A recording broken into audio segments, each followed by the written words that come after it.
Almost everything we think we know about addiction is wrong.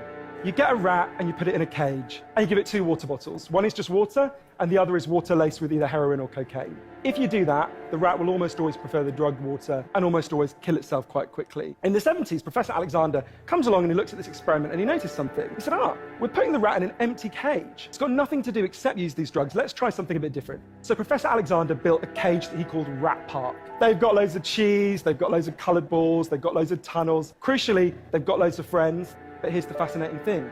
In Rat Park, they don't like the drugged water. You go from almost 100% overdose when they're isolated to 0% overdose when they have happy and connected lives. What if addiction isn't about your chemical hooks? What if addiction is about your cage? What if addiction is an adaptation to your environment? Maybe we shouldn't even call it addiction. Maybe we should call it bonding. Human beings have a natural and innate need to bond. And when we're happy and healthy, we'll bond and connect with each other.